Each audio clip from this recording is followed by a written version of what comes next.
The final voice message that solved a missing person case. A 12-second audio clip. That is all they had. No eyewitnesses, no security footage, no physical evidence left behind at the scene. Just a voice message, recorded in the dark, sent to a single contact, and never followed up on. The boy who sent it was gone by morning. This is the story of one of the strangest, most emotionally devastating missing person cases in recent memory. And at the center of it all, a recording that most people dismissed, until one person listened closely enough to hear what was hiding inside it. Stay with me, because this story will change the way you think about the evidence that gets left behind. The night everything changed. It was an ordinary Tuesday evening in a small suburban town, the kind of neighborhood where kids ride bikes after dinner and parents don't lock their doors until midnight. Nothing about that night felt different. Nothing seemed wrong. Lucas, we'll use that name to protect the family's privacy, was 12 years old. He was a quiet kid, smart, the kind of boy who spent his weekends reading about space and building things with his hands. His teachers described him as thoughtful. His friends said he was funny when he opened up, but he could go quiet sometimes, just disappear into his own world for a while. His mother had put dinner on the table at 6:30. Lucas ate, helped clear the dishes, and said he was going upstairs to do homework. Normal. Completely normal. At 9:14 p.m., she knocked on his door to tell him lights out in 30 minutes. He said okay. She heard him moving around in his room. She went back downstairs. At 10:47 p.m., she went back upstairs to check on him. His bedroom window was open. The room was empty. Lucas was gone. She called his phone. It rang twice, then went to voicemail. She called again. Same thing. She called his best friend. His friend hadn't heard from him. She called the neighbors. Nothing. By 11:15 p.m., she had called the police. The officers arrived quickly. They searched the yard, the street, the nearby park. They knocked on doors. They checked local hangout spots. They found nothing. Lucas had simply vanished. The message. Here is where the case takes its first strange turn. When investigators went through Lucas's phone records the following morning, they found something. At 10:22 p.m., 25 minutes before his mother had discovered the empty room, Lucas had sent a voice message, just one, 12 seconds long, sent to a contact saved in this phone only as M. The number attached to that contact didn't match anyone in his family. It didn't match his known friends. When investigators ran the number, it came back as a prepaid phone, unregistered. The voice message itself was quiet. There was background noise, something low and constant, almost like wind or a fan. Lucas's voice was calm, unnervingly calm, some investigators would later say. He didn't sound afraid. He didn't sound like someone in danger. He said, and I'm going to read this carefully. He said, "Hey, I'm going now. Don't forget what you said. I'll be there before 11. That was it. 12 seconds. The investigators played it over and over. Don't forget what you said. I'll be there before 11. It sounded, on the surface, like a kid making plans, like he was going somewhere willingly, like he had arranged something with someone. But something about it didn't sit right with the lead detective on the case. She would later say in an interview that she couldn't explain it rationally at first. She just felt like there was something in the audio that didn't match the words, something underneath the surface. She was right, and what they eventually found inside that 12-second clip would break the entire case open. The investigation begins. In the first 48 hours, investigators pursued the obvious angles. Had Lucas run away? It happens. 12-year-olds have reasons. Problems at school, trouble at home, a situation no one knew about. They looked. They found nothing that suggested a volatile home life. His parents were together, stable, by all accounts loving. His grades were fine. His teachers hadn't flagged any behavioral changes. Had he been communicating with someone online? They pulled his laptop, his tablet, his gaming accounts. There were normal conversations with friends, a few gaming forums, nothing alarming.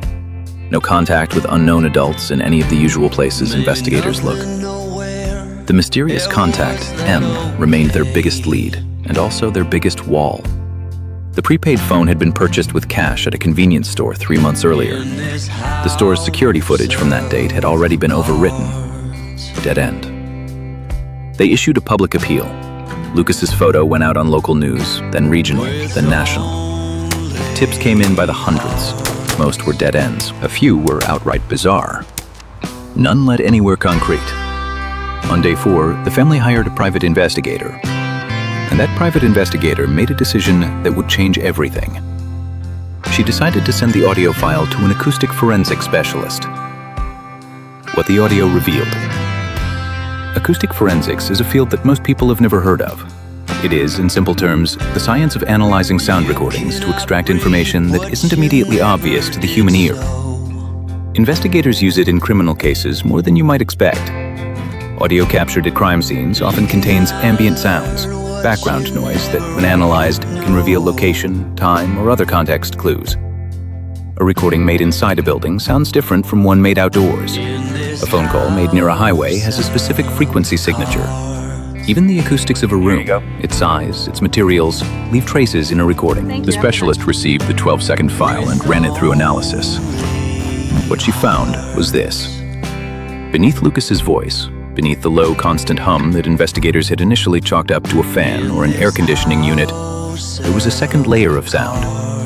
It was faint, almost imperceptible without the right equipment, but it was there. It was a rhythm, a pattern. Specifically, it was the sound of a train. Not a train in the distance, but a train that was close, very close. The kind of proximity that put Lucas within a few hundred meters of an active rail line when he made that recording. There was more. The hum that everyone had assumed was mechanical, a fan, an AC unit, was actually water. Specifically, the acoustic signature matched running water at a high flow rate. Not a faucet, not a garden hose, something larger. When they overlaid the ambient noise profile against geographic data, rail lines, waterways, industrial zones, in the area surrounding Lucas's home, they narrowed the search radius dramatically. There was one location that matched both signatures within a reasonable distance from his house. A disused industrial site backed up against a drainage canal with a freight rail line running along the northern edge of the property. It was less than 2 miles from where Lucas lived. The search. Investigators mobilized quickly. The site was large, several acres of abandoned warehouse buildings, overgrown lots, rusted equipment. But they had a more specific starting point now than they'd had at any point in the previous 4 days. They entered from the southern end. Search dogs moved ahead of the team. Flashlights swept through broken windows and caved-in doorways. It took 40 minutes.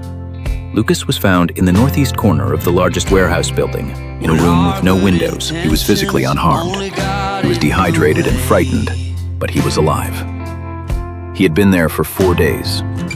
The full story that emerged over the following weeks was complicated, and in some ways, heartbreaking in a different direction than you might expect. The contact saved as M turned out to be an older teenager, 17 years old, whom Lucas had met through an online gaming community. The relationship had started as a friendship. Over several months, it had evolved into something that the older teenager had framed as a secret, an adventure, something exciting that Lucas shouldn't tell his parents about. On that Tuesday night, Lucas had genuinely believed he was going somewhere voluntarily. He thought he was meeting a friend. He thought it was safe. He didn't understand, at 12, what was actually happening. The older individual was located within days of Lucas's rescue and faced serious charges. The 12 seconds that mattered. I want to take a moment here, because I think this part of the story deserves to sit with you for a minute. A 12-second voice message, sent to a number no one recognized, recorded in what sounded like quiet surroundings. On the surface, it gave investigators almost nothing. But inside those 12 seconds, buried in the ambient noise, invisible to the untrained ear, was a train, was running water, was a geographic fingerprint that pointed with remarkable precision to exactly where Lucas was being held. He didn't know he was leaving a clue. He wasn't trying to send a message for help. He was a 12-year-old kid who thought he was going on an adventure. And yet the recording he made in those 12 seconds contained enough forensic information to find him. The lead detective on the case said something in a later interview that has stayed with me. She said, "We almost didn't send it for analysis. We almost wrote it off as irrelevant. The words sounded normal, but something made me hold on to it. That instinct saved a child's life." What this case teaches us. Cases like this one surface something that gets lost in a lot of true crime coverage. A reality about evidence that most of us don't think about until we're confronted with it directly. Evidence isn't always obvious. It isn't always a bloody fingerprint or a dropped wallet or a text message that reads like a confession. Sometimes evidence is 12 seconds of ambient noise. Sometimes it's the hum of water through a drain pipe. Sometimes it's the low-frequency signature of a freight train that passed half a mile away at 10:19 p.m. on a Tuesday night. We live in an era where almost everything gets recorded. Every phone call, every voice message, every video clip carries more information than just what's on the surface. Acoustic forensics, digital forensics, metadata analysis. These are not science fiction tools. They are being used in real cases right now to find people, to solve crimes, to bring families answers. Lucas's case is also a reminder about online relationships, particularly the ones that children are encouraged to keep secret. The pattern of behavior used in this case follows a documented grooming progression that law enforcement agencies have described in public awareness materials. The secrecy, the framing of the relationship as special, exclusive, exciting. The gradual escalation, the suggestion that parents wouldn't understand. If you have children who game online, who participate in forums or communities, the single most important thing you can teach them is this. A real friend will never ask you to keep your friendship a secret from the people who love you. Full stop. Lucas received counseling in the months following his recovery. His family moved, partly for a fresh start and partly out of practical safety concerns. In a brief statement released through a victims advocacy organization, his mother said that her son was resilient, that he was healing, and that she was grateful beyond words to the investigators and specialists who had worked to find him. The acoustic forensics specialist who analyzed the recording has since spoken at several law enforcement conferences about the case, anonymized of course, as a training example for how ambient sound analysis can be applied in missing persons investigations. The detective who refused to dismiss the audio file was recognized internally for her work on the case. She has continued working missing persons cases. She said in one interview that she thinks about this case often. Not because of the resolution, which was, against all odds, a good one, but because of how close they came to missing the clue entirely. 12 seconds. That's how thin the margin was. There is a particular kind of grief that wraps itself around a missing person case, even when the outcome is a good one, because those days of not knowing are not erased by the finding. The fear that lived inside a family for 4 days does not disappear when a child walks back through the door. It changes shape. It becomes something they carry differently, but they carry it still. What stays with me about this case is not the technology, though the technology is remarkable.